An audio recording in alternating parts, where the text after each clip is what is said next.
Selamat pagi jemaat yang dikasihi Tuhan. Selamat hari Minggu. Kita akan memulai ibadah pagi hari ini. Mari kita mempersiapkan hati kita di dalam saat teduh.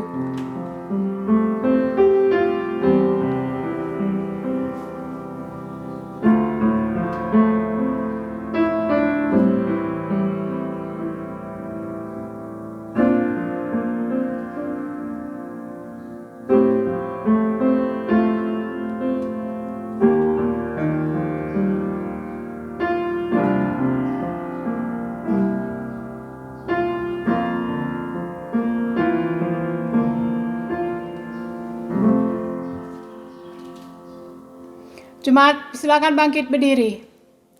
Panggilan ibadah. Tetapi barang siapa menuruti firman-Nya, di dalam orang itu sungguh sudah sempurna kasih Allah. Dengan itulah kita ketahui bahwa kita ada di dalam Dia. Barang siapa mengatakan bahwa ia ada di dalam Dia, ia wajib hidup sama seperti Kristus telah hidup. Mari dengan hormat kita naikkan pujian. Hormat bagi Allah Bapa.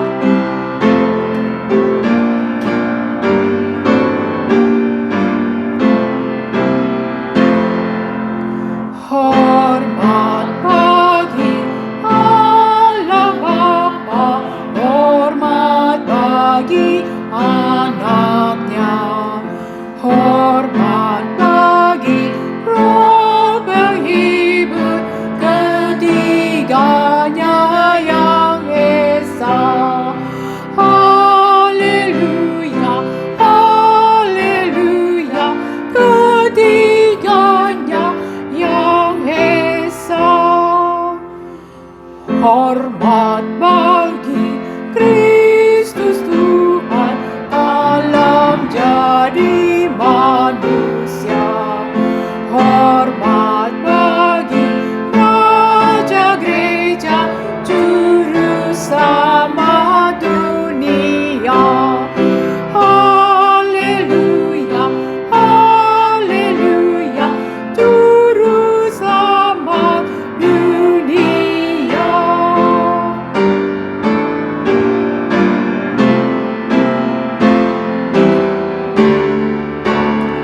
Hormat bagi Raja mulia, Raja segala raja. Hormat puji siang malam di hadapan tahtanya. Haleluya, haleluya, di hadapan tahtanya.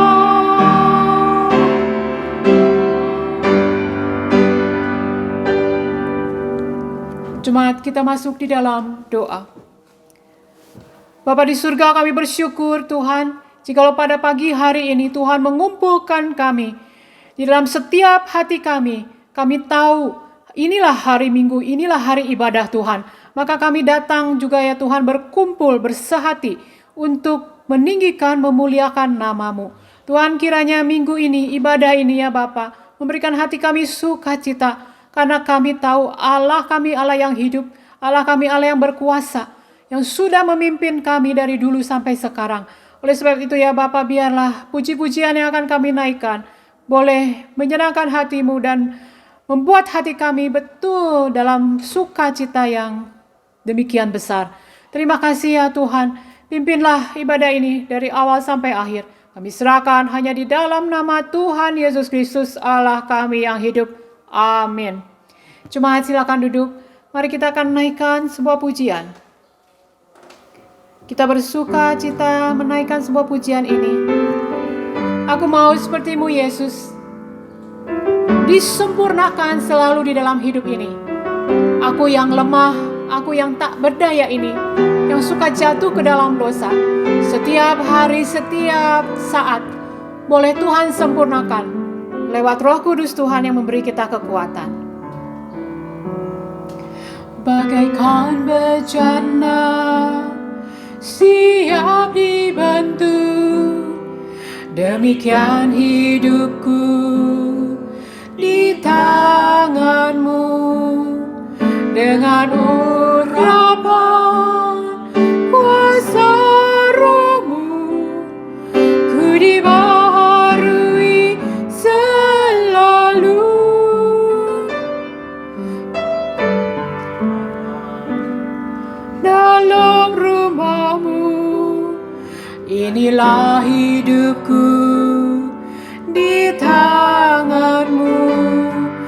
bentuklah seluruh kehendak-Mu, pakailah sesuai rencana-Mu.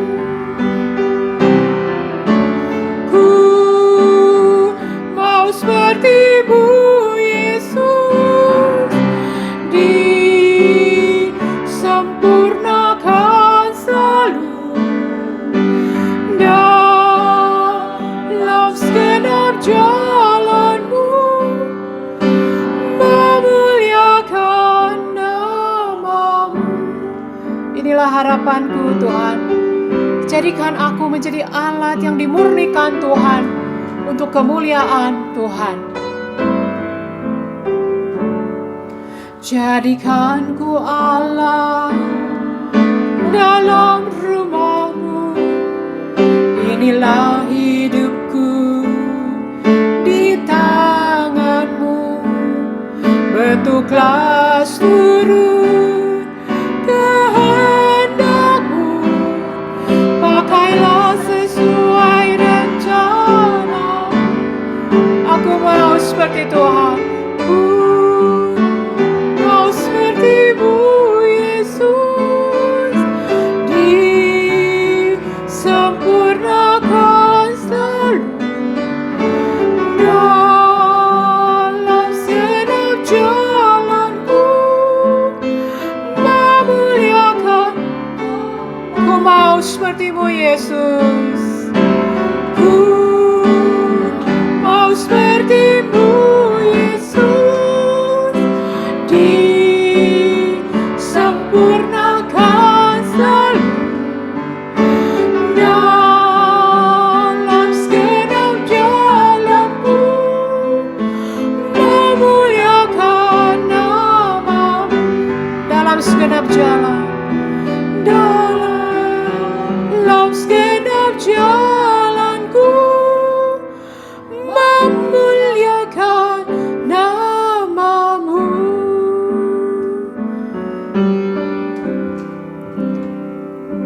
Haleluya. Biar kita hidup boleh selalu memuliakan Tuhan lewat pertolongan yang hanya daripada Tuhan, maka kita dimampukan untuk boleh hidup sesuai kehendak-Nya. Jemaat, mari kita akan membuka Alkitab kita. Kita akan membaca dari 1 Yohanes 3 ayat 1 sampai 10. 1 Yohanes 3 ayat 1 sampai 10. Lihatlah betapa besarnya kasih yang dikaruniakan Bapa kepada kita, sehingga kita disebut anak-anak Allah. Dan memang kita adalah anak-anak Allah, karena itu dunia tidak mengenal kita, sebab dunia tidak mengenal Dia. Saudara-saudaraku yang kekasih, sekarang kita adalah anak-anak Allah, tetapi belum nyata apa keadaan kita kelak. Akan tetapi kita tahu bahwa apabila Kristus menyatakan dirinya, kita akan menjadi sama seperti Dia, sebab kita akan melihat Dia dalam keadaannya yang sebenarnya. Setiap orang yang menaruh pengharapan itu kepadanya, menyucikan diri sama seperti Dia yang adalah suci. Setiap orang yang berbuat dosa melanggar juga hukum Allah, sebab dosa ialah pelanggaran hukum Allah. Dan kamu tahu bahwa Ia telah menyatakan dirinya supaya Ia menghapus segala dosa, dan di dalam Dia tidak ada dosa. Karena itu setiap orang yang tetap berada di dalam Dia tidak berbuat dosa lagi. Setiap orang yang tetap berbuat dosa tidak melihat dan tidak mengenal Dia. Anak-anakku, janganlah membiarkan seorang pun menyesatkan kamu. Barang siapa yang berbuat kebenaran adalah benar, sama seperti Kristus adalah benar.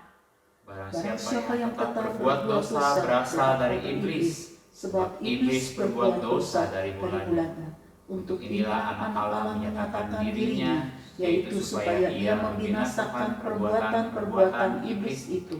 Setiap orang yang lahir dari Allah tidak berbuat dosa lagi, sebab benih ilahi tetap ada di dalam Dia, dan ia tidak dapat berbuat dosa karena ia lahir dari Allah. Mari kita baca ayat 10 bersama. Inilah tandanya anak-anak Allah dan anak-anak iblis. Setiap orang yang tidak berbuat kebenaran tidak berasal dari Allah, Demikian juga barang siapa yang tidak mengasihi saudaranya. Demikian pembacaan. Mari kita akan mempersiapkan hati kita di dalam masuk dalam doa pengakuan dosa. Jemaat kita akan menaikkan sebuah pujian.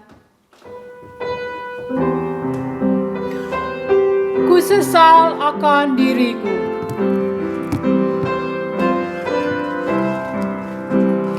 Ku sesal akan diriku, menentang Tuhan selalu. Acaplah lemah imanku, menolongkan kasih-Mu. Dengan congkak kataku, hanya cinta diriku. Dengan congkakku berkata, hanya cinta diriku. Rahmat-Mu sungguh ajaiblah, tak Kau tinggalkan aku.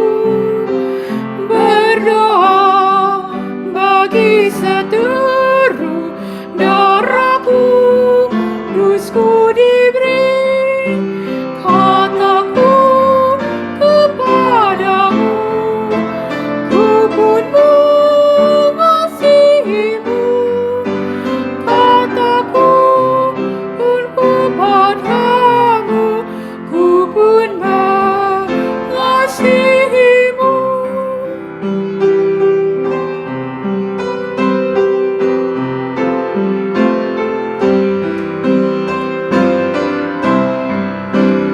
Dengan kasih-Mu yang besar, taklukkanlah si aku. Jadikan aku milik-Mu, untuk masyurkan nama-Mu.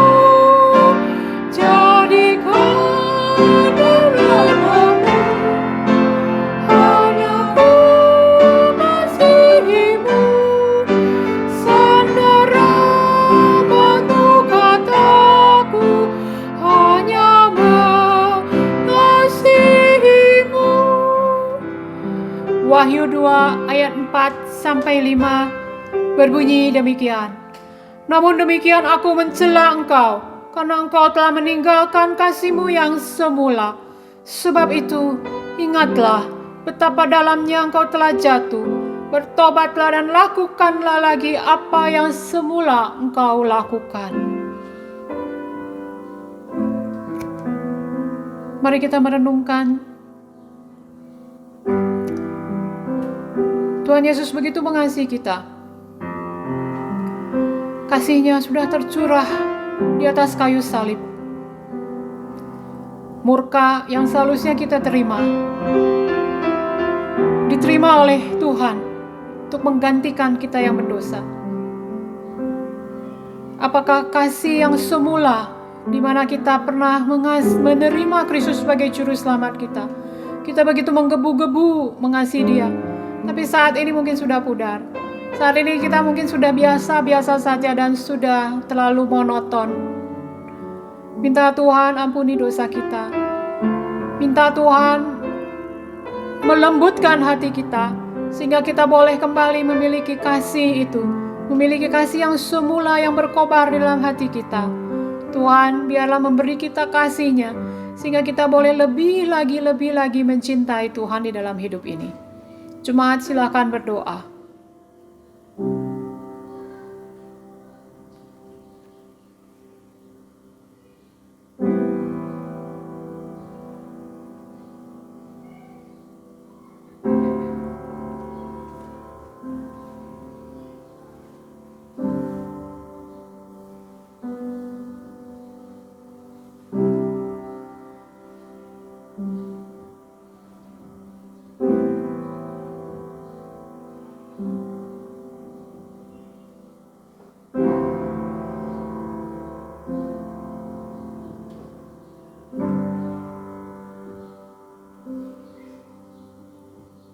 Minta Ibu Pendeta Mary memimpin kita dalam doa pengakuan dosa.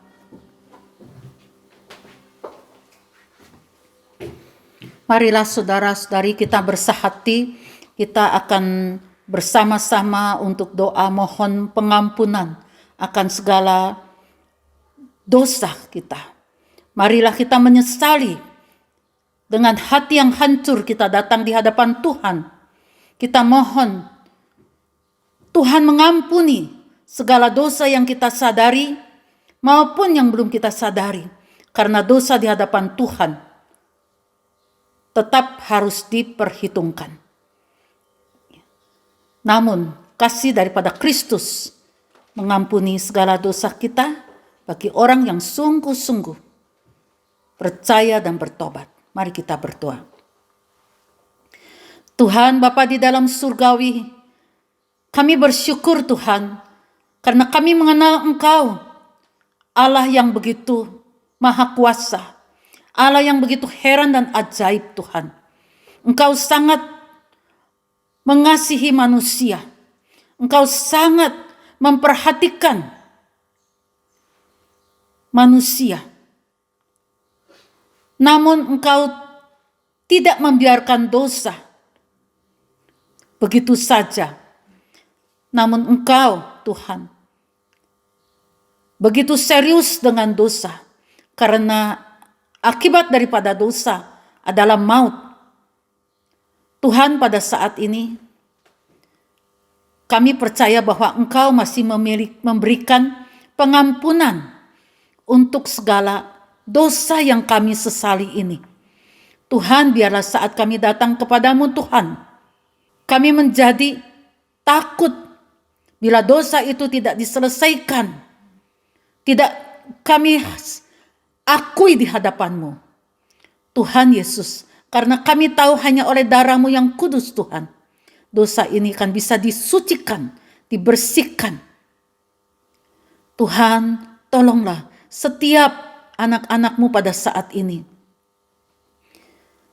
di mana kasih kami kepada Engkau mungkin sudah terhilang, tidak seperti dulu-dulu lagi.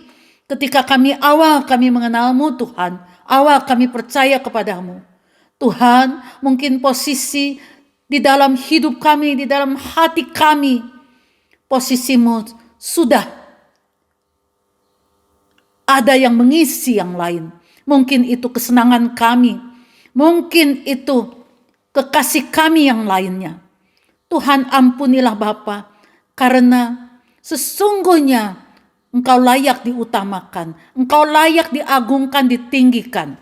Tuhan, sucikan, ampuni, biar kami tidak ada berhala-berhala lain yang menggantikan posisi-Mu Tuhan. Tapi kami ingin Engkau tetap di dalam hati, di dalam hidup kami, berperan sebagai tempat yang utama Tuhan. Terima kasih Tuhan, sucikan kami oleh darah-Mu yang kudus Tuhan, agar kami diperbaharui, agar kami boleh menjadi kudus, dan kami boleh membenci segala apa yang Tuhan benci. Tuhan, kami tidak mengasihi lagi dosa-dosa yang selama ini Tuhan merupakan mungkin suatu hal yang terbiasa. Namun Tuhan, biarlah saat ini kami boleh membuang segala dosa-dosa, karena Tuhan tidak berkenan akan dosa. Tuhan, sucikan, ampuni dalam darah-Mu Yesus Kristus Tuhan. Kami berdoa, bersyukur. Amin.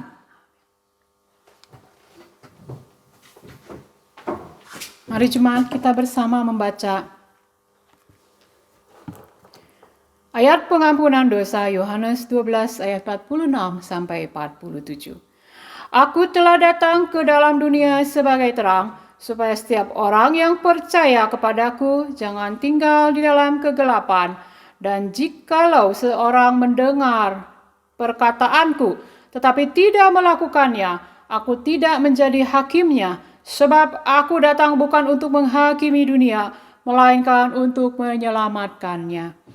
Petunjuk hidup baru 1 Petrus 1 ayat 3 sampai 4. Terpujilah Allah dan Bapa Tuhan kita, yaitu Yesus Kristus, yang karena rahmat-Nya yang besar telah melahirkan kita kembali oleh kebangkitan Yesus Kristus dari antara orang mati kepada suatu hidup yang penuh pengharapan.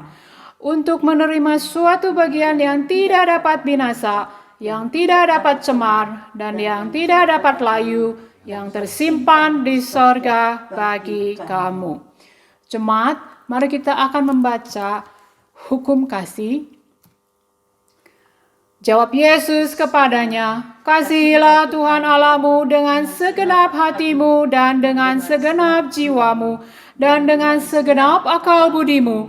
Itulah hukum yang terutama dan yang pertama. Dan hukum yang kedua yang sama dengan itu ialah, kasihilah sesamamu manusia seperti dirimu sendiri." Jemaat, silakan duduk kembali. Kita akan menaikkan sebuah pujian sebelum mendengarkan firman Tuhan. Kita siapkan hati kita dalam sebuah pujian, "Lembutkan Hatiku."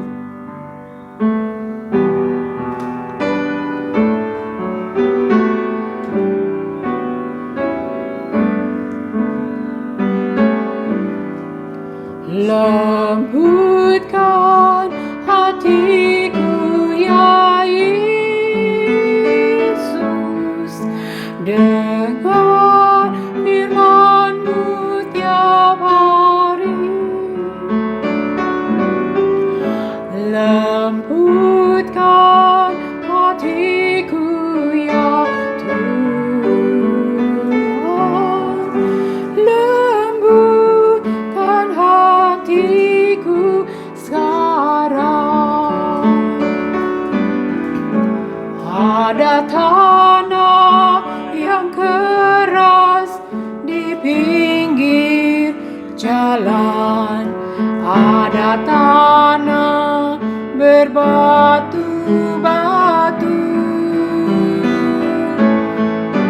ada tanah yang penuh belukar duri, hingga benih tak dapat tumbuh. Oh Tuhan, jadikanlah hatiku lembut seperti tanah yang baik dan subur, agar benih firman-Mu dapat bertumbuh, berbunga dan berbuah lebat. Kita naikkan kembali pujian ini. Kita minta Tuhan melembutkan hati kita, sehingga kita boleh menjadi tanah yang subur, di mana ketika benih firman Tuhan ditaburkan, maka hati kita menerimanya dan benih itu tumbuh di dalam kehidupan kita. Lembutkan hatiku ya Yesus, dengar firman-Mu tiap hari. Lembutkan hatiku ya Tuhan, lembutkan hatiku sekarang. Ada tanah yang keras di pinggir jalan, ada tanah berbatu-batu, ada tanah yang penuh belukar duri, hingga benih tak dapat tumbuh. Inilah doaku ya Tuhan.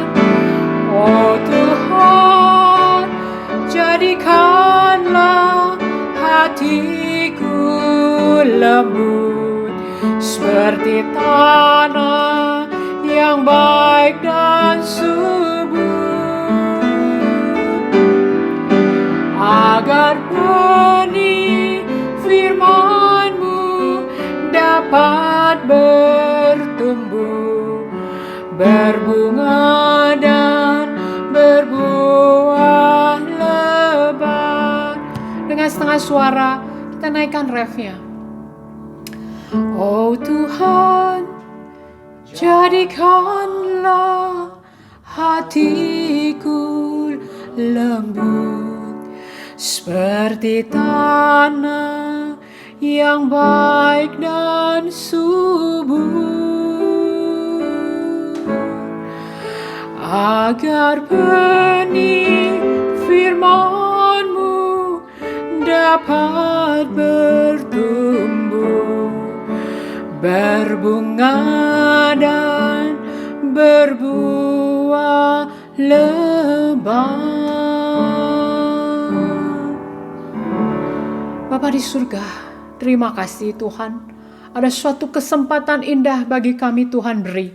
Ada waktu yang Tuhan beri bagi kami untuk boleh dengar firman Tuhan. Kiranya ya Tuhan, firman-Mu yang sebentar akan kami dengar, Tuhan pakai, biar firman yang keluar daripada hamba-Mu boleh menjadi benih yang tertanam di dalam hati kami yang lembut, hati yang mau menerima, hati yang mau dengar, dan hati yang mau melakukan firman-Mu. Tuhan tolong kami untuk mengerti, dan Tuhan tolong Roh Kudus menerangi hati pikiran kami, sehingga hanya kebenaran firman Tuhan saja yang diberitakan saat ini, dan hati kami tunduk kepadanya. Terima kasih ya Tuhan, kami serahkan waktu penyampaian firman-Mu, di dalam nama Tuhan Yesus Kristus kami berdoa. Amin. Jemaat, kita akan mendengarkan firman Tuhan yang akan disampaikan oleh penginjil Simpson. Waktu tempat saya persilahkan.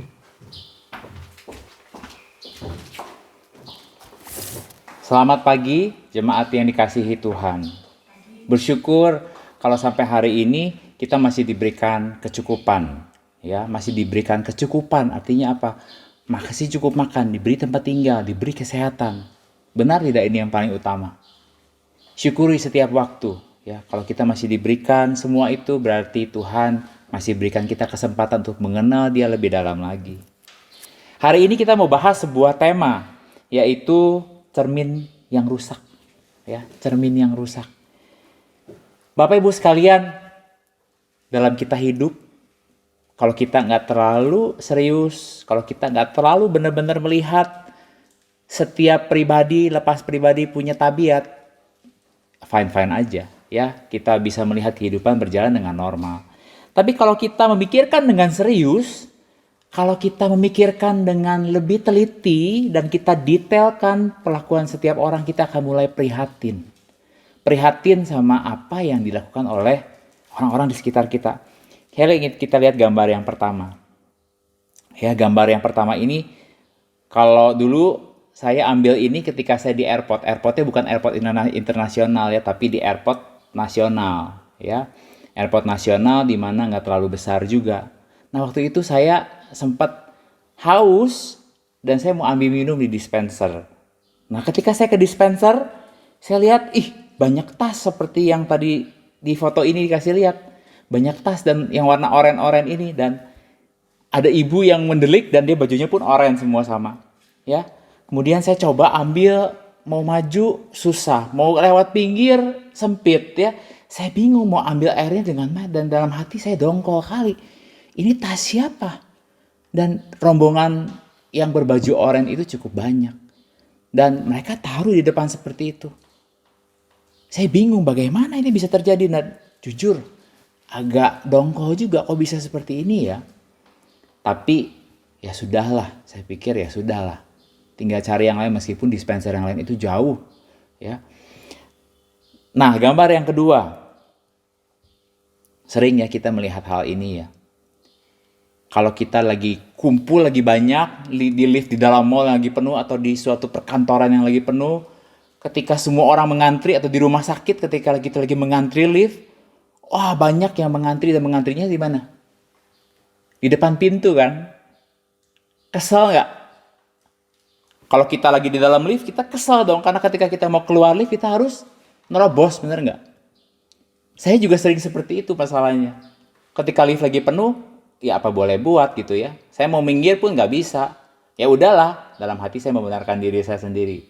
Kan semua orang juga begitu. Padahal dalam hati saya, udahlah, toh gue akan masuk lebih cepat gitu loh. Ketika orang-orang dari dalam mau keluar, Susah sekali kan? Gimana saya bisa masuk kalau mereka nggak keluar? Akhirnya saling menerobos, ya, saling menerobos. Minggir lu, gua duluan. Pokoknya gua nggak mau sampai tempat gua tersingkirkan. Saya harus mengantri di depan lift.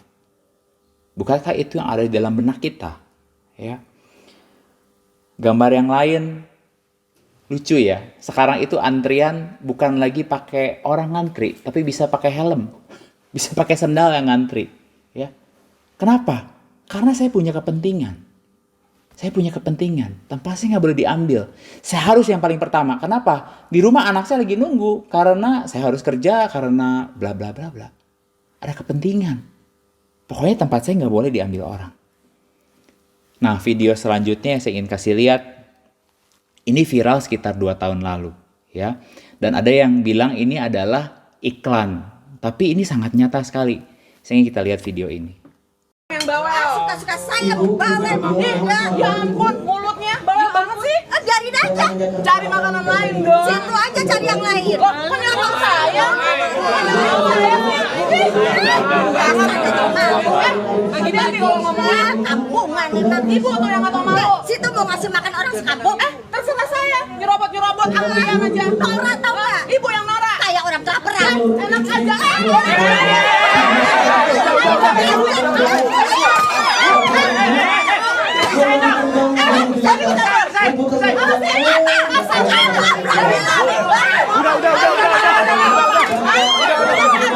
Dalam video ini, kedua wanita ini menurut Anda wanita yang kelasnya menengah ke bawah atau menengah ke atas? Menurut saya dua wanita ini adalah kelas menengah ke atas ya. Mereka bukan orang-orang yang tidak punya pengertian. Ya, mereka bukan orang-orang yang tidak berpendidikan. Dari kostumnya aja kita bisa lihat kalau mereka adalah orang yang cukup terpandang. Ya. Tapi kelakuannya hanya gara-gara rendang. Ya, hanya gara-gara rendang bisa sampai seperti itu. Seperti apa sih orang-orang seperti ini? Lama-lama kita berpikir ini manusia, udah nggak lagi kayak manusia. Ya.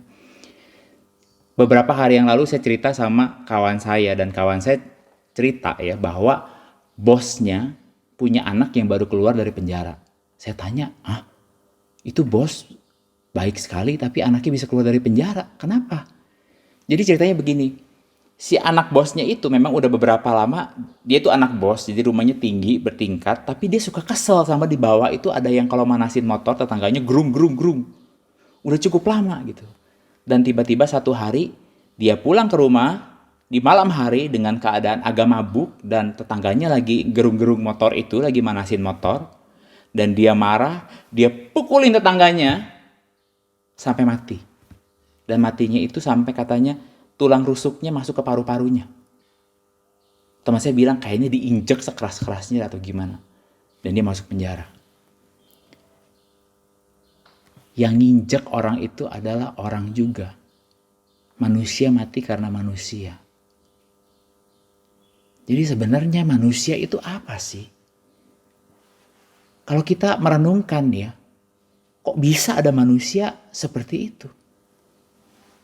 Apakah manusia diciptakan harus seperti itu? Lama-lama ada yang berpikiran begini ya. Mungkin ada yang berpikiran begini. Manusia begitu bejatnya, begitu jahanamnya. Masa sih Tuhan menciptakan manusia seperti itu? Masa sih Tuhan yang katanya mulia, katanya agung, katanya maha baik, menciptakan manusia yang jahatnya kayak begitu? Mungkin ada orang yang berpikiran begini. Sepertinya Tuhan gak seagung itu. Bukti ciptaannya kayak begitu. Atau mungkin juga ada orang yang berpikir gini. Dari waktu ke waktu manusia gak tambah baik, setuju gak? Tambah bejat, setuju gak? Bisa jadi ada manusia yang berpikir begini. Kayaknya Tuhan udah bohwat deh. Ya udah, terima aja. Ya. Manusia jahat, makin jahat. Ya udahlah. Kayaknya Tuhan gak bisa berbuat apa-apa. Tuhan aja udah menyerah sama kondisi manusia seperti ini. Betul gak? Sebelum kita menyimpulkan dalam pikiran kita, kita mau lihat firman Tuhan bilang apa. Ya. Kita mau lihat firman Tuhan bilang apa. Ya. Kejadian 1 ayat 27. Kejadian 1 ayat 27 bilang begini, ya. Maka Allah menciptakan manusia itu menurut gambarnya. Diulang lagi sama Allah, ya. Menurut gambar Allah diciptakannya dia, laki-laki dan perempuan diciptakannya mereka. Berulang-ulang kali di sini tegaskan. Maka Allah menciptakan manusia itu menurut gambarnya. Menurut gambar Allah diciptakannya dia, laki-laki dan perempuan diciptakannya mereka. Sampai 3 kali Allah mencetuskan. Manusia itu diciptakan menurut gambar Allah. Maksudnya apa sih menurut gambar Allah? Menurut gambar itu menurut fotonya. Ibarat fotokopi, manusia itu fotokopinya Allah. Dimasukin ke mesin fotokopi, set, keluarlah. Fotonya Allah, itulah manusia. Dan kalau kita maju ke satu ayat sebelumnya ya, Kejadian 1 ayat 26, ya, firman Allah bilang begini. Ketika dalam penciptaan ya, baiklah kita menjadikan manusia menurut gambar dan rupa kita, supaya mereka berkuasa atas ikan-ikan di laut, dan burung-burung di udara, dan atas ternak, dan atas seluruh bumi, dan atas segala binatang melata yang merayap di bumi. Ya, saya ulang lagi. Baik, berfirmanlah Allah, baiklah kita menjadikan manusia menurut gambar dan rupa kita. Ya. Ketika Allah mau ciptakan bebek, jadilah bebek. Ketika Allah mau jadikan batu karang, jadilah batu karang. Ketika Allah mau jadikan pohon, jadilah pohon. Jadilah cakrawala, jadilah lautan. Allah hanya berfirman. Tapi untuk jadikan manusia, Allah mesti meeting dulu. Ya, Allah bilang berfirmanlah Allah. Baiklah kita, Allah memperkenalkan naturnya yang adalah Tritunggal. Allah itu bukannya tunggal, tapi jamak, tapi tunggal. Ya, inilah keistimewaan Allah kita. Dia adalah Tritunggal dan ketika mereka mau menjadikan manusia, mereka bersepakat, ya, marilah kita menjadikan manusia menurut gambar dan rupa kita. Manusia adalah ciptaan yang spesial. Kenapa? Karena manusia diangkat untuk menjadi penguasa atas seluruh ciptaan yang Allah ciptakan. Manusia itu menjadi wakil Allah. Hati-hati, serupa dengan Allah bukan berarti sama. Ya. Serupa dengan Allah, punya keserupaan dengan Allah, artinya manusia serupa, tapi bukan sama. Ya, diciptakan serupa dengan Allah. Saya mau jelaskan mengenai apa artinya gambar Allah. Ya. Apa artinya gambar Allah? Ada beberapa hal yang saya kutip di sini. Yang pertama ya, gambar Allah itu apa artinya? Yang pertama, bersifat kekal. Ya. Allah itu roh. Ya. Dan rohnya itu kekal. Pengkhotbah 3 ayat ke-11 bilang begini. Allah memberikan kekekalan dalam hati manusia. Gak ada firman Allah yang berkata Allah memberikan kekekalan di dalam hati kambing. Gak ada. Tapi Allah memberikan kekekalan dalam hati manusia. Binatang gak kekal. Galaksi pun gak kekal. Dikatakan oleh firman Tuhan, satu hari nanti galaksi akan kacau balau. Bumi akan runtuh, dikatakan. Yang kekal cuma satu, yaitu roh manusia. Fisik manusia akan meluruh, ya, akan habis, busuk. Tapi roh itu kekal. Firman mengatakan, roh akan kembali kepada yang punya roh. Pertama kali Allah menghembuskan roh, dan roh itu punya Allah. Dan dia akan take back the spirit. Dia akan ambil kembali roh. Karena roh itu kekal. Ayo kita katakan roh itu kekal. Ya. Yang kedua. Ini membedakan manusia dengan yang lainnya. Manusia adalah pribadi. Apa maksudnya manusia adalah pribadi? Apa yang membedakan manusia ciptaan lainnya? Karena manusia bisa bernalar. Maksudnya apa bernalar? Bernalar itu adalah kemampuan untuk berpikir. Membedakan yang benar atau yang salah, membedakan yang baik atau yang buruk. Kita bisa memilih yang ini karena ini lebih baik, yang lain lebih buruk. Kita bisa memilih yang itu lebih efisien, yang ini enggak. Ya, manusia bisa bernalar, ya, sama seperti Allah. Manusia bisa tahu, ya, bisa memprediksi, sama seperti Allah. Ya, Allah juga bisa berpikir. Allah tahu apa yang ada di dalam hati manusia bahkan mengatakan. Contoh. Ketika seseorang mengatakan, saya pernah mendengar orang bilang begini, ya, saya harus memberikan persembahan perpuluhan supaya Allah dapat menggantikannya. Karena Allah tidak pernah berhutang, betul? Saya pernah dengar di sebuah khotbah. Tapi sebenarnya ketika kita memberikan persembahan atau perpuluhan, apa Allah tidak bernalar mengetahui apa yang dalam hati kita? Apakah ujungnya duit? Ujung-ujungnya kita mau Allah menggantikan berpuluh-puluh, beribu-ribu kali lipat, beratus-ratus kali lipat? Kita perhitungan dengan Tuhan, atau kita benar-benar berkata kita mencintai Tuhan karena kita mau taat sama Tuhan? Allah tahu, Allah bisa bernalar. Ya. Sama seperti Allah bisa bernalar, manusia juga bisa bernalar. Ribuan tahun yang lalu, manusia melahirkan bayi di mana? Di hutan. Gajah melahirkan di mana? Di hutan juga. Ribuan tahun yang lalu, tapi sekarang gajah masih melahirkan di hutan. Manusia melahirkan di mana? Di Susterlim. Susterlim, bener ya? Limiati, bener. Di Limiati kan? Gajah nggak melahirkan di Limiati. Betul nggak? Ciptaan yang bisa bernalar itu manusia. Setinggi-tingginya burung terbang. Burung nggak bisa mengukur jarak bumi dari bulan. Manusia bisa mengukur jarak bumi dan bulan. Jarak bumi dan matahari. Secepat-cepatnya harimau berlari, harimau nggak bisa menciptakan mobil. Betul? Manusia bisa lari lebih cepat dari harimau dengan mobil, dengan kereta cepat. Manusia bisa bernalar. Kemarin Ibu Mary bilang begini, amazing ya, dengan benda kotak, dengan handphone ya, saya nggak bisa pegang handphone ya, ini tab ya, tapi tab pun luar biasa. Zaman sekarang, zaman kita bilang ini tablet, betul? Dengan tablet ini kita bisa lihat muka orang yang ada di Kanada, di Singapura. Bu Mary kemarin dia bisa bilang dengan benda kecil handphone, dia bisa video call sama teman di Australia. Free. Gratis pula. Kambing gak bisa teleponan sama kambing lainnya di benua lain, betul? Hanya manusia yang bisa bernalar, menciptakan sesuatu. Hal selanjutnya yang membedakan manusia dengan ciptaan yang lain adalah manusia punya perasaan. Nyamuk, bebek, kambing, ya, mereka punya perasaan, tapi cuman hanya sebatas perasaan hewan, ya. Kalau lapar, makan. Kalau nafsu birahi naik, seks. Betul? Kalau haus, minum. Kalau pengen pipis, ya pipis. Manusia punya perasaan.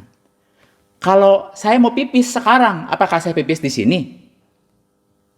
Manusia diperlengkapi dengan sebuah perasaan yang namanya menahan diri. Betul? Saat ini Anda mau pipis, Anda pipis di tempat nggak? Anda pasti tahan-tahan cari di WC, betul? Kalau Anda di jalan tol pengen pipis di tempat. Langsung saya pikir, nggak bisa. Nanti joknya bau pesing, betul? Bahkan ada sampai bawa-bawa botol. Kenapa? Manusia punya perasaan, bisa menahan diri. Manusia punya tata krama, hewan nggak punya. Manusia punya norma-norma yang tidak boleh dilanggar, hewan nggak punya. Batu nggak punya. Perasaan. Selain itu manusia juga diberikan yang ketiga, hak untuk memutuskan. Contoh sekarang dengar YouTube toh? Saya nggak tahu Anda dengar apa enggak. Saya nggak tahu Anda dengar YouTube apa olahraga sambil. Karena saya juga pernah tertegur. Saya dengar khotbah sambil saya olahraga. Saya batalkan dan saya nggak mau lagi. Ya. Saya nggak tahu apa yang Anda lakukan. Kemarin saya juga tertegur. Teman saya bilang begini, suaminya seorang dokter saraf lagi bikin webinar pakai Zoom. Lu bantu dong, ramein, datang dengerin. Pada saya sedang mengerjakan hal yang lain. Saya bilang sama teman saya, ya oke. Terus saya masukin passwordnya, saya masukin ID-nya. Sambil saya mengerjakan hal yang lainnya. Webinarnya nyala, saya pun lagi kerja. Amazing kan? Saya nggak tahu. Saya memutuskan seperti itu. Anda pun bisa mutusin, toh? Ataupun Anda sekarang mendengarkan khotbah ini, tapi pikiran lagi pengen masak yang lain. Pengen apapun, saya nggak tahu. Keputusan, atau Anda sedang mendengarkan dengan harapan Tuhan berbicaralah pada saya seperti tadi lagu yang katakan, tanah ini harus jadi tanah yang subur Tuhan, tolong. Mungkin ada di antara Anda yang terus berdoa sampai sekarang, pingin fokus Tuhan sama firman Tuhan, meteraikan firman itu dalam hati saya. Itu pilihan, betul? Manusia diberikan hak untuk memutuskan, manusia bebas memilih. Masalahnya ketika manusia jatuh di dalam dosa, kacau semuanya. Kacau berantakan. seperti cermin Allah. Zaman dulu itu manusia bercermin, Allah. Karena manusia dan Allah adalah satu. Tapi ketika cermin itu berantakan, sama seperti di gambar ini. Manusia kehilangan rupa Allah. Mereka nggak bisa lagi melihat Allah di cermin. Allahnya jadi kacau. Lihat nih ketika gambar pecah-pecah ini. Disambungkan meskipun dirapatkan dengan ukuran yang sama, betul, urutannya sama. Tapi manusia jadi aneh nggak? Kepalanya jadi bengkak, kacamatanya jadi 1,5 bukan 1. Mukanya jadi berantakan meskipun dirapatkan. Ketika manusia jatuh dalam dosa, keputusannya kacau semua. Manusia yang adalah cermin dan fotokopi Allah hancur berantakan. Ketika manusia jatuh dalam dosa, mereka tidak bisa memutuskan yang benar. Contohnya, manusia tidak lagi melihat apa yang menjadi hal yang tidak bisa dilihat, yang adalah roh. Manusia nggak lagi melihat apa yang spiritual. Manusia hanya melihat apa yang ada di luar. Nalar dan logika mereka hanya melihat apa yang ada di luar. Kacau. Sebuah contoh saya masih ingat teman saya bilang begini. Bagaimana letak kekacauan perasaan manusia? Mau tahu? Contoh ya, ada kejadian begini. Seorang lagi naik mobil, lagi macet. Tiba-tiba dia melihat dari jauh ada motor sempit nih, jarak di pinggirnya. Motor lawan arah dengan cepat. Sampai motor, dia udah tahu nih dari jauh. Dia pasti nabrak saya. Dan benar. Motor itu melawan arah dan nabrak spionnya sampai spionnya lepas. Marah nggak? Marah sekali. Mobilnya kinclong, warna putih pula. Wow. Dia keluar, dia maki-maki, dia mau kejar. Dia bilang dia mau bunuh itu. Bos matikan gitu ya. Gara-gara spionnya lepas. Tiba-tiba punya cerita. Ketahuanlah. Itu tadi ya motor yang lawan arah. Ternyata adalah seorang pria. Yang istrinya sedang ada di rumah sakit. Dan istrinya baru saja menghembuskan nafasnya yang terakhir. Di meja persalinan. Ternyata istrinya baru meninggal. Nafasnya baru berhenti. Dan bayi yang dikandung oleh ibu itu yang baru meninggal istrinya. Sekarang sedang dalam kondisi koma. Ketika kita dengar cerita seperti itu. Laki-laki yang mobilnya ketabrak spionnya. Tiba-tiba perasaannya dari marah. Langsung jadi berbelas kasihan sama laki-laki itu. Gimana perasaannya? Gimana keadaannya? Baik-baikkah bayinya? Masih hidupkah bayinya? Gimana istrinya bisa dikejut jantung sampai hidup lagi enggak? Kacau kan? Manusia hanya bisa berperilaku kayak hewan. Pengen marah-marah. Pengen maki-maki. Pengen ketawa-ketawa. Pengen nge-seks. Kacau. Setelah itu baru ada penyesalan. Baru merasa terdakwa. Perasaan itu jadi bisa berganti-ganti. Itulah nalar manusia yang sudah kacau. Ya. Nalar manusia dipenuhi oleh ego. Ego atas apa? Atas nalar mereka sendiri. Firman mengatakan mereka menjadi Allah bagi diri sendiri. Gak mikirin lagi orang lain. Hanya mikir diri sendiri. Dikatakan oleh sebuah buku begini. Manusia hanya mencoba memungut pecahan kaca yang sudah hancur berantakan itu. Dan coba menyusun sendiri. Dan menurut mereka, inilah yang benar. Pantulan wajah di depan kaca yang rusak itu dianggap ini yang adalah kehendak Tuhan. Kehendak Allah yang tadi tuh, yang manusia kepalanya jadi gede banget gara-gara pecahan kaca, kacamatanya jadi terbelah, petot-petot mukanya, itulah gambaran yang benar. Contoh, ibu-ibu tadi, saya ngomong ibu-ibu yang tadi terus yang pakai baju oranye itu ya, grup itu. Apakah si ibu-ibu yang mendelik itu, apakah mereka nggak bernalar? Apakah mereka nggak bernalar? Mereka bernalar. Mereka pakai logika. Tapi logika mereka mungkin bilang begini. Kita kan berkelompok banyak. Suka-suka kita dong kita mau taruh tas kita di mana. Lu carilah dispenser yang lain. Pokoknya ini tempat gua. Lu terserah cari dispenser yang lain. Kita duluan. Kamu belakangan. Dia bisa bernalar seperti itu. Punya kepentingan. Kepentingan inilah yang jadi standar. Kurang dari standar ini, saya bisa marah. Kurang dari standar ini, kamu yang salah. Natur manusia begitu rusak, begitu parah. Di antara manusia-manusia yang Allah ciptakan ini, ada manusia-manusia yang sadar. Ya, ada yang sadar bahwa kejahatan di dalam diri mereka harus dikekang. Kejahatan mereka harus ditekan dengan cara gimana? Lakukan kebaikan. Saya nggak nyuri, nggak boleh memfitnah, nggak boleh bergosip, ya. Bahkan ada beberapa manusia lain, ya, mereka disadarkan bahwa ada entiti yang lebih tinggi dari manusia, ya. Ada yang bilang begini, ada suatu oknum yang besar di atas sana, yang lebih besar dari kita, namanya Tien. Betul nggak? Maka kalau di film-film silat itu ada yang ngomong Tiana, ya. Ya mereka nggak bilang Allah, tapi mereka bilang langit. Kemarin saya ngobrol sama Ibu Mary bilang ada pepatah katanya, ya. Tien Jen Cai Chuo Tien Cai Kan, ya. Saya nggak tahu bener apa saya ngomongnya, tapi maksudnya apa? Manusia berbuat, langit melihat. Ya, manusia berbuat, langit melihat. Manusia itu tahu di langit ada sesuatu. Tapi seperti yang firman Tuhan bilang, mereka menyembah Allah yang tidak mereka kenal. Menyedihkan sekali.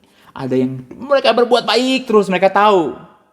If I do bad to others, itu akan jadi karma. Ya, akan berbalik kepada saya. Jadi mereka mencoba untuk berbuat baik terus. Ya, ada yang tahu ada Allah. Tapi mereka nggak tahu Allah itu yang mana.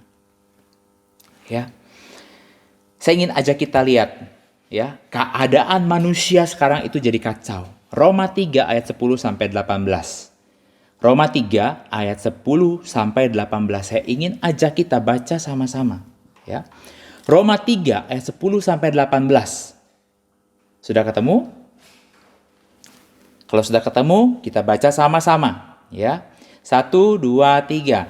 Seperti ada tertulis, tidak ada yang benar, seorang pun tidak. Tidak ada seorang pun yang berakal budi. Tidak ada seorang pun yang mencari Allah. Semua orang telah menyeleweng. Mereka semua tidak berguna. Tidak ada yang berbuat baik, seorang pun tidak. Kerongkongan mereka seperti kubur yang ternganga. Lidah mereka merayu-rayu, bibir mereka mengandung bisa. Mulut mereka penuh dengan sumpah serapah. Kaki mereka cepat untuk menumpahkan darah. Keruntuhan dan kebinasaan mereka tinggalkan di jalan mereka. Dan jalan damai tidak mereka kenal. Bersama-sama, rasa takut kepada Allah tidak ada pada orang itu. Masih ingat minggu lalu khotbahnya apa? Ya, rasa takut akan Allah. Dulu saya pernah katakan mengenai hikmat Salomo. Pengenalan Allah. Takut akan Allah adalah awal. Dan dikatakan di sini, ya. Ketika semuanya kacau, manusia itu kacau akal budinya. Sebabnya apa? Karena rasa takut kepada Allah tidak ada pada orang itu. Maka jangan heran kalau respon setiap manusia, termasuk saya, hancur, korup. Ya. Manusia yang segambar dengan Allah saling membinasakan sesamanya. Manusia yang segambar dengan Allah, istri kita yang segambar dengan Allah, digampar double. Merespon 2 kali, saya gampar 4 kali. Merespon 4 kali, saya gampar 8 kali. Kalau ada yang melukai barang kita, hancurlah dia. Seperti barang saya hancur. Semua diukur karena uang.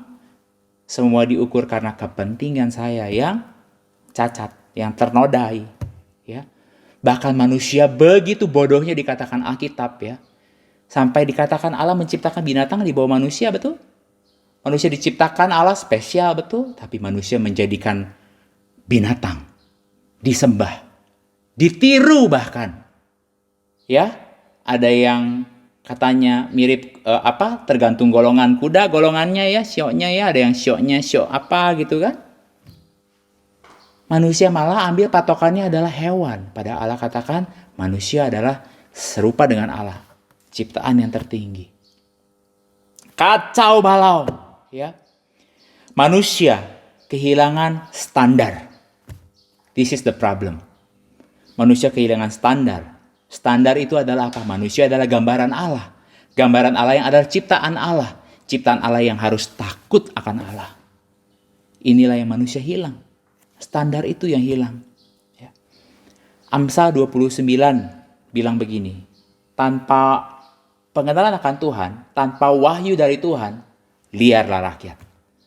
Ya. Tanpa wahyu dari Tuhan, tanpa pengenalan dan takut akan Tuhan, manusia lepas kendali, liar. Ya. Dari waktu ke waktu, dari perjanjian lama, Allah mengirimkan nabi-nabinya. Untuk apa? Untuk memberikan standar. Bahwa standarmu itu kacau loh. Ikutlah standar. Ya. Khususnya orang Israel diberikan Taurat. Anak-anak Tuhan diberikan firman. Sayangnya, nabi-nabi gak ada yang pernah lihat Allah.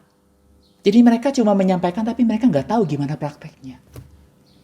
Sampai satu hari, Yesus Kristus diutus oleh Allah. Datang ke dalam dunia. Dan Yesus bilang begini. Ya, Matius 5 ayat 48. Ya. Karena itu haruslah kamu sempurna. Sama seperti Bapamu yang di sorga adalah sempurna. Hah? Oh, jadi setelah manusia itu dalam dosa, Allah gak menurunkan standar ya? Yesus tetap bilang harus sempurna. Gimana caranya sempurna? Dulu nabi-nabi gak dapat gambaran gimana caranya sempurna. Yesus datang memberikan gambaran yang sempurna. Ya. Yesus datang memberikan gambaran yang sempurna. Saya ingin ajak kita lihat ayat. Ya. Sebelumnya saya ingin katakan begini. Gambaran yang sempurna. Ya, seperti tadi saya katakan nabi-nabi gak tahu, gak pernah lihat Allah. Bagaimana gambaran Allah yang sempurna? Beberapa saat yang lalu saya sekarang kadang-kadang punya desire pengen bikin kue. Ya. Beberapa jemaat saya pernah bagikan kue ini. Jadi pertamanya saya lihat Instagram teman saya ini loh. Menarik banget itu kue kura-kura ijo ya. Menarik banget, keren banget. Dan saya pengen makan, tapi lagi PSBB, gimana caranya? Gak bisa beli ke pasar. Kalaupun ke pasar, gak ada kuenya karena tutup. Betul gak? Akhirnya saya tanyakan sama teman saya posting ini. Dan saya tanyain gimana cara bikinnya. Saya tanyain bahannya bagaimana. Saya tanyakan segala detailnya. Kemudian saya cek YouTube. Ya, dan saya make sure saya bisa bikinnya. Karena teman saya bilang, YouTube kasih lihat gimana cara bikinnya. Akhirnya saya bikin. Seperti gambar yang saya kasih di layar, serupa tapi tak sama. Buatan saya jauh sama teman saya buat. Dari bentuk, dari warna, tapi rasanya ya kurang lebih sama. Ya, meskipun tampilannya beda. Nah, ini juga yang Yesus berikan kepada kita. Allah bukan hanya berikan firman, tapi kasih tahu YouTube-nya. Gimana cara lakuinnya? Ya. Bagaimana cara sempurna? Yesus bilang dalam Yohanes 14 ayat 9. B. Barang siapa telah melihat aku, ia telah melihat Bapa. Ini adalah disclaimer dari Tuhan yang sangat luar biasa. Salah satu di ayat ini. Yesus gak pernah bilang, aku adalah Allah. Gak pernah bilang. Ya, dan ini banyak dikutip oleh agama-agama lain. Mana? Katanya Yesus adalah Allah, dia gak pernah mengakui bahwa dirinya adalah Allah. Tapi ini adalah salah satu disclaim. Barang siapa lihat aku, ya dia udah lihat Bapa. Ini adalah klaim. Ya, bahwa Yesus mengklaim dirinya adalah Allah. Kemudian 1 Yohanes 2 ayat 5 bilang apa? Kau lihat aku, kau lihat Allah yang tadi kan? Sekarang dalam 1 Yohanes 2 ayat 5 bilang begini, barang siapa menuruti firmannya ya, di dalam orang itu sungguh sudah sempurna kasih Allah. Oh, jadi begini caranya sempurna ya. Barang siapa menuruti firmannya, di dalam orang itu sungguh sudah sempurna kasih Allah. Dan dengan itulah kita ketahui bahwa kita ada di dalam Dia. Ayat 6-nya bilang apa? Barang siapa mengatakan ia ada di dalam Dia, ia wajib hidup sama seperti Kristus telah hidup. Yesus itu sama seperti kita. Dia terkurung dalam tubuh manusia yang lemah ini. Ketika Yesus lahir di dunia, jangan berpikir Yesus ketika jatuh melayang. Enggak. Jangan berpikir Yesus ketika di bumi nggak pernah demam. nggak pernah pilek. Yesus juga pilek, Yesus juga demam meskipun nggak dikatakan oleh Alkitab. Tapi bagaimana kita tahu? Dia pakai tubuh kita loh. Kalau mungkin dia naik tangga, tangganya licin, dia jatuh berdarah pula. Dan Yesus adalah tukang kayu. Bagaimana seorang tukang kayu bisa mahir? Dia harus sering bermain-main sama kayu. Mungkin aja jempolnya sering kepukul sama palu. Yesus sama seperti kita. Yesus sama seperti kita. Yang dihina, dibully, ditipu, dibohongi, dihianati, dimaki-maki dengan kita. Tapi Yesus menunjukkan sebagai gambar Allah. Dia juga manusia. Dia tidak jatuh dalam dosa. Kristus menunjukkan kepada kita bagaimana seharusnya standar gambar Allah. Saya mau bilang bahwa kedatangan Yesus ke dunia tujuannya 2. Apa? Yang pertama adalah menyelamatkan manusia. Betul? Yang kedua adalah menjadi teladan buat manusia. Bagaimana cara segambar dengan Allah lagi. Mengembalikan manusia seperti gambar Allah lagi.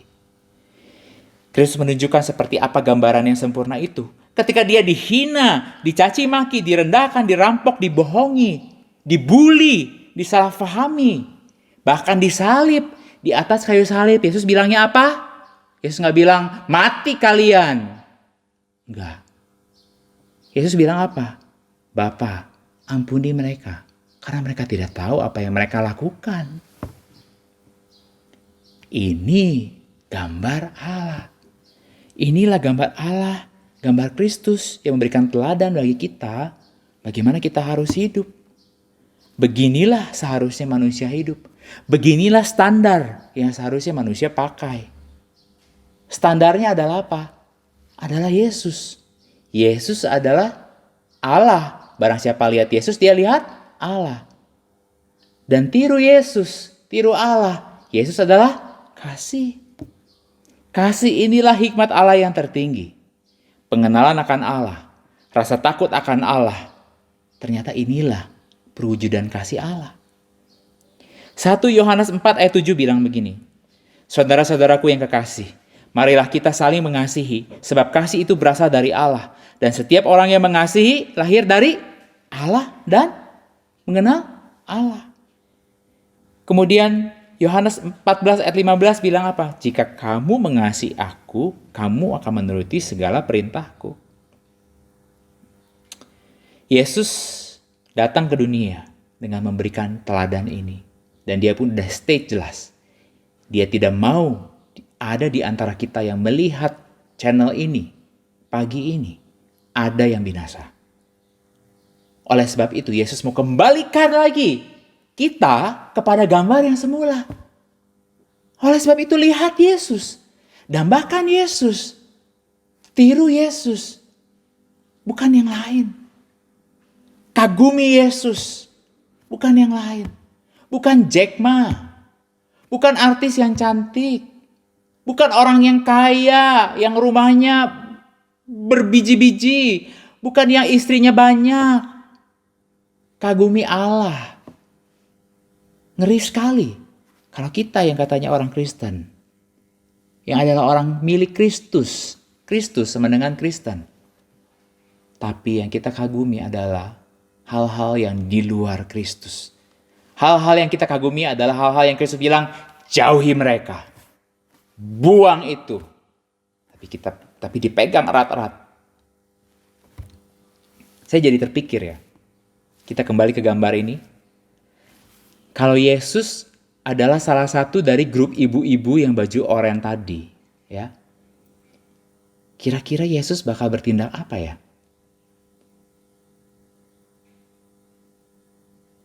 Kira-kira apa yang ada dalam pikiran Yesus ya? Kalau Yesus adalah salah satu orang dalam grup ibu-ibu yang baju oranye tadi. Kira-kira Yesus seperti apa ya? Kalau ketika dia berada dalam kerumunan orang-orang seperti ini, yang saling mendorong, kira-kira Yesus akan actionnya seperti apa ya? Sebagai gambaran Allah, yang serupa dengan Allah. Kira-kira di dalam ketika mengantri di lift, ketika mengantri dalam makanan di kondangan, dalam resepsi pernikahan, seperti apa ya? Apa yang ada dalam pikiran Yesus ya? Seperti apa ya cara Yesus mengantri ya? Ketika Yesus di jalan, gimana cara dia menyetir ya? Saya punya masalah sekarang. Ya, masalah saya adalah ketika di jalan, ya. Saya pernah state juga dulu, buat saya ketika saya nyetir itu adalah satu saat di mana saya bertengkar sama diri sendiri. Saya bergelut sama diri sendiri. Kenapa? Di Bandung itu punya satu kecenderungan ya, saya masih kurang gitu setuju ya. Ketika lampu merah, kuning, hijau, toh kalau hijau harusnya jalan toh. Ini kalau hijau artinya baru mulai gigi 1, pelan-pelan ngegas. Itu yang saya masih nggak ngerti. Kemudian kalau saya udah nggak di Bandung kira-kira 12 tahun ya. Jadi saya kurang gitu terbiasa dengan traffic di jalan. Jadi kalau ada jalur di kanan harusnya cepat toh. Ini bisa ada motor pelan-pelan, boncengan 3, isinya ibu-ibu, jalannya pelan, di depan stopan hijau. Saya kurang gitu ngerti. Akhirnya di jalan panas, kesel gitu loh. Tapi ketika saya di jalan itu, saya suka nyetir. Tapi sekarang saya jujur jadi agak malas nyetir. Kenapa? Di jalan ketika saya nyetir, berkali-kali saya minta ampun sama Tuhan. Karena Tuhan berikan awareness ini. Kamu adalah gambaran Allah. Bagaimana cara kamu melihat ibu-ibu itu? Apakah kamu mengasihi aku tanpa mengasihi ibu-ibu itu? Nggak bisa. Kalau Simpson mengatakan Simpson mengasihi Allah, kau harus mengasihi ibu-ibu yang boncengan banyak itu dan jalan pelan-pelan. Saya klakson pelan. Kemudian saya bergumul, gimana caranya merespon? Ya. Di jalan itu saya banyak bingung. Ya. Tapi puji Tuhan, awareness akan Allah, pengenalan saya akan Allah, memberikan teguran kepada saya. Sehingga saya berulang-ulang kali bertobat lagi. Apakah sekarang saya sudah baik menjadi jalan? Mungkin ibu saya udah sadar kalau saya ngomel di jalan. Ya. Tapi from time to time, saya kembali mengingatkan diri saya. Minta ampun di hadapan Tuhan. Karena kau harus mengasihi orang lain. Sebagaimana kau mau dikasihi. Kau harus mengampuni orang lain sebagaimana kau mau diampuni. Kau harus mengantri. Sebagaimana Yesus mau kau mengantri. Cari Kristus. Dambakan Kristus. Teladani Kristus. Jangan jadi cermin yang hancur. Hal terakhir. Saya ingin kita lihat gambar ini. Ya. Jesus does exist. Where? When you see the mirror, you see Jesus. Ya. Ketika kita berkaca, kita melihat Yesus. Ketika kita dilihat orang, orang lihat kita mirip Yesus. Kita mirip firman. Kalau kemanapun yang kita bilang, prinsip firman. Bahasa firman sekalipun. Ya. Bahasa firman. Apakah Yesus ada dalam kita? Kita bisa cek. Masalahnya, kita harus baca Alkitab. Ya, saya dengar sebuah pujian kemarin ketika ponakan saya nonton Sekolah Minggu Anak di sebuah channel di YouTube. Ya, di situ diajak nyanyi baca kitab suci, doa tiap hari, baca kitab suci, doa tiap hari kalau kau mau tumbuh. Tumbuh untuk apa? Tumbuh dalam pengenalan akan Tuhan. Bersandar pada Roh Kudus dan jadikan firman Tuhan itu sebagai cerminan. Saya sangat suka sama kata-kata di sini di gambar ini ya. That's why his opinion are yours ya. Pendapat Yesus juga pendapat Anda. That is why only the parts of the Bible you like are true. Itulah sebabnya ayat-ayat yang kamu suka di Alkitab adalah nyata dalam hidup Anda. That is why he knows you so well. Itulah sebabnya Yesus tahu benar, mengenal kamu dengan benar. He is you and he only exists in your head.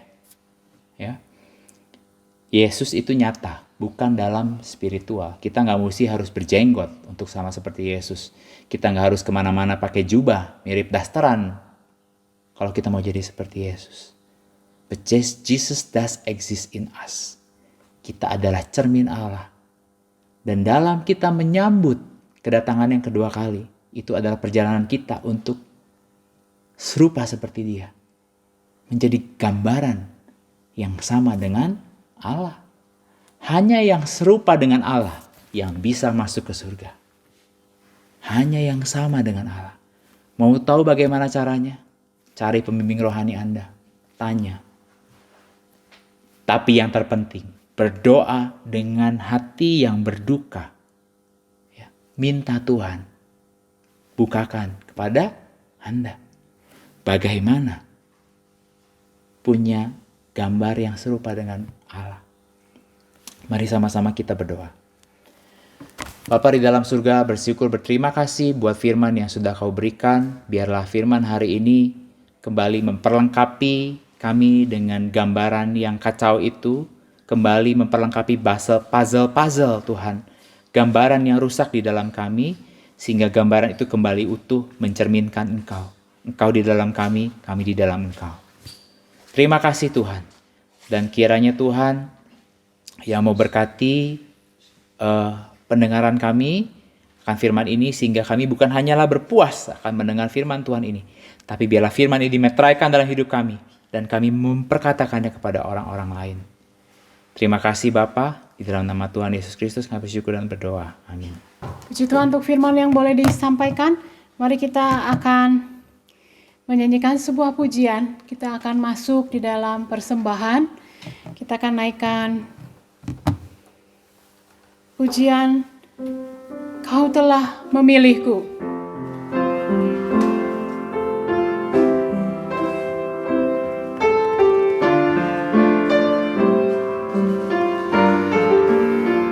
Persembahan Bapak Ibu Saudari boleh transfer ke dalam rekening gereja yang sudah tertera di dalam layar ini.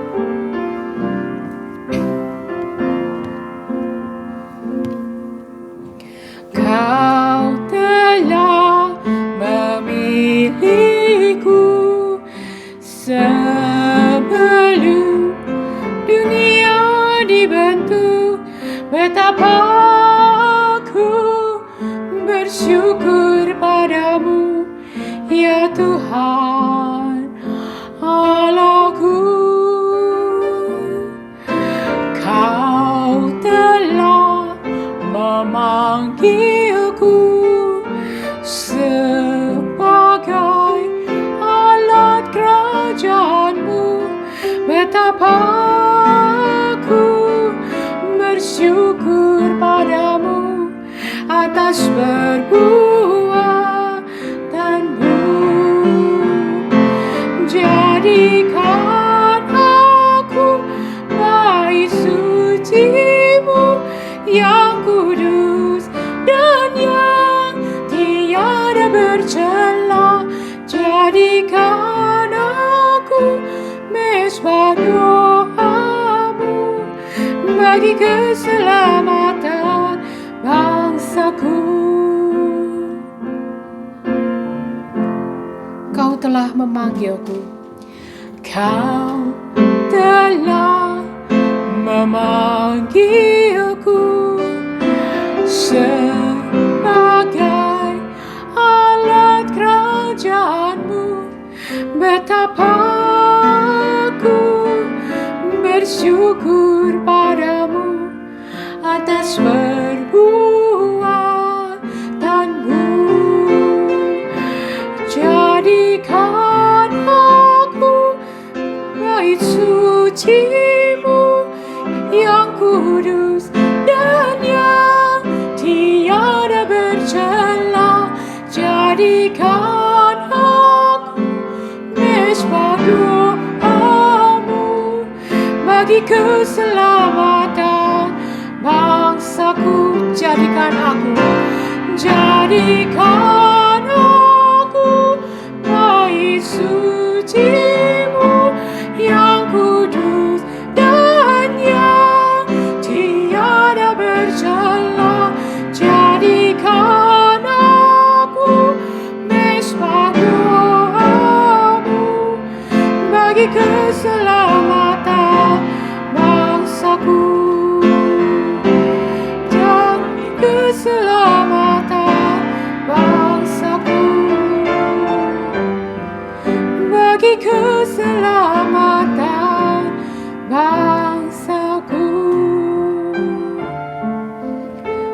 Yesus, terima kasih atas kesempatan bagi kami untuk membawa persembahan, untuk memberi persembahan dengan hati yang penuh kesadaran dan rela hati. Tuhan, pakailah persembahan kami ini, kuduskan, sucikan, boleh kiranya menjadi alat bagian daripada rumah-Mu, daripada pelayanan Tuhan, sehingga sungguh apa yang kami bawa ini menjadi berkat bagi orang-orang lain. Tuhan, kami serahkan juga, biarlah hidup kami seperti firman yang boleh tadi kami dengar. Hidup kami boleh mencerminkan kehidupan sebagai anak Allah. Cermin kami yang sudah rusak, Tuhan memulihkannya, sehingga kami boleh menjadi seperti surat yang terbuka, di mana orang-orang membaca kami, melihat kami menjadi anak-anak Tuhan, di mana yang mereka boleh lihat. Terima kasih ya Tuhan. Inilah kami, pakailah kami. Di dalam nama Tuhan Yesus Kristus kami berdoa. Amin. Jemaat, kami bersyukur, kita bersyukur jikalau hari ini kita masih di dalam ibadah. Walaupun masih di rumah, tapi kita masih bersyukur Tuhan memberi kita banyak kesempatan. Kita berdoa agar minggu depan, jikalau diizinkan dan suasana kondusif, kita boleh kembali beribadah di dalam rumah Tuhan. Nanti kita akan adakan pengumuman dan Bapak Ibu Saudari boleh melihat di grup WhatsApp. Dan yang kedua, mari kita juga akan sebentar kita akan masuk di dalam doa syafaat. Kita akan doakan beberapa orang yang sakit, tetap dukung doa di dalam kelemahan dan kesakitan daripada ibu mama dari Ibu Susin. Dan kita doakan untuk beberapa jemaat lain yang sakit, Ibu Yeyen, kita boleh dukung di dalam doa. Dan yang terakhir, kita doa bagi bangsa kita. Kita doakan terus agar Indonesia boleh lewat, seluruh dunia ini juga boleh lewat akan keadaan pandemi ini. Dan kita yang tinggal di dalamnya, kita boleh membiasakan diri dengan kebiasaan yang baru. Dan kita juga doakan untuk bangsa ini, bangsa Indonesia, Presiden, biarlah semua aparat pemerintah boleh bekerja dengan baik, dan kita doakan agar bangsa Indonesia boleh Tuhan gerakkan penginjilan-penginjilan dimanapun, boleh Tuhan pakai setiap anak Tuhan, sehingga kita semua bangsa Indonesia boleh kenal Tuhan yang hidup. Mari kita sama-sama berdoa syafaat. Kita bangkit berdiri. Bapak di surga, kami bersyukur ya Tuhan, jikalau bagian ini kami juga boleh Bapak untuk biarlah ya Tuhan juga memberikan kesukacita bagi kami yang sudah boleh menerima firman. Kami juga berdoa ya Bapak untuk mereka yang sakit lemah tubuh. Kami berdoa untuk ibunya Susi. Dan misalkan mereka yang sedang sakit, Tuhan juga berikan supaya dia juga berkuat. Kami juga berdoa ya Bapak untuk Bu Yeyen juga yang dalam rumah. Tuhan beri kekuatan dan kerinduan hatinya untuk boleh dan kami berdoa juga jika boleh mengizinkan minggu depan pun semua gereja-gereja pun boleh kembali untuk beribadah di dalam secara konvensional. Kami juga berdoa ya Bapak untuk negara Indonesia ini. Biarlah ya Tuhan seluruh aparat pemerintah juga Tuhan beri hikmat dan mereka boleh Tuhan untuk mengerjakan bagian mereka sehingga bangsa Indonesia boleh kembali pulih di dalam segala kesulitan dan pandemi ini. Kami serahkan seluruh dunia juga ya Bapak untuk suasana yang begitu masih dalam keadaan yang kesulitan ini. Kami percaya Bapak Tuhan beri kami hati yang sabar, hati yang tunduk dan mencari Engkau di dalam masa ini. Kami serahkan ya Bapak untuk sepanjang hari ini dan sepanjang minggu ke depan yang baru dalam perjalanan kami. Di dalam nama Tuhan Yesus Kristus kami berdoa. Amin. Jemaat, kita akan mengakhiri ibadah pagi hari ini. Mari kita akan naikkan pujian doksologi.